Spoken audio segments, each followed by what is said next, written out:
السلام علیکم ورحمۃ اللہ وبرکاتہ۔ قابل احترام ساتھیو، آج میں آپ کے سامنے ایک حدیث بیان کرنا چاہتا ہوں۔ رسول اللہ صلی اللہ علیہ وسلم کا فرمان ہے کہ اذا التقى المسلمان بسيفيهما یا بسيفهما فالقاتل والمقتول فی النار۔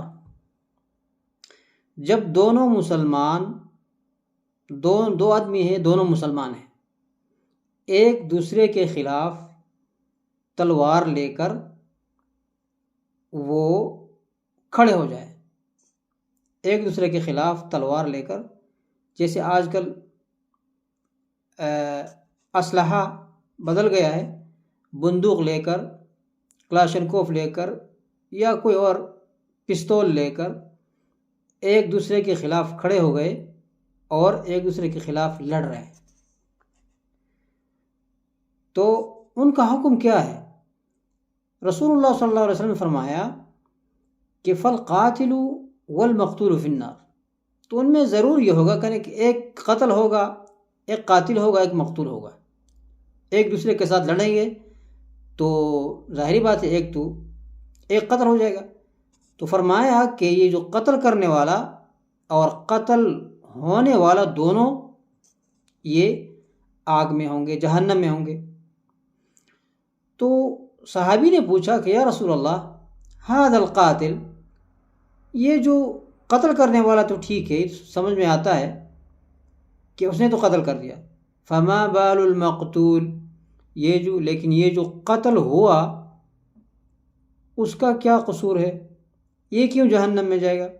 تو رسول اللہ صلی اللہ علیہ وسلم نے فرمایا انہ کان حریصا علی قتل صاحبہ، کیونکہ یہ حریص تھا، اس بات کا حرص رکھتا تھا، اس بات کی کوشش کرتا تھا کہ میں اپنا جو بالمقابل ہے اس کو میں قتل کروں، یعنی اس کا ارادہ تھا قتل کرنے کا۔ یہ بھی جب سامنے آیا تھا تو اس کا ارادہ بھی تھا کہ میں اس کو مار دوں، لیکن اس کو نہیں مارا، وہ خود قتل ہوا، تو اسی لیے دونوں جہنم میں جائیں گے۔ بہت خطرناک، بہت خطرناک۔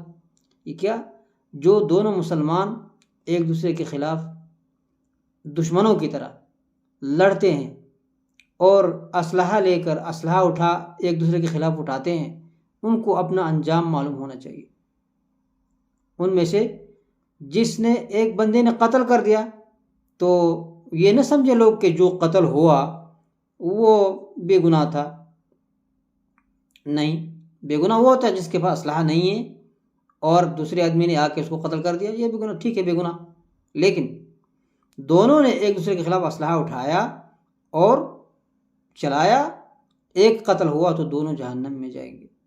وما علینا الا البلاغ، وصلی اللہم علی نبینا محمد وعلی آلہ وصحبہ وسلم۔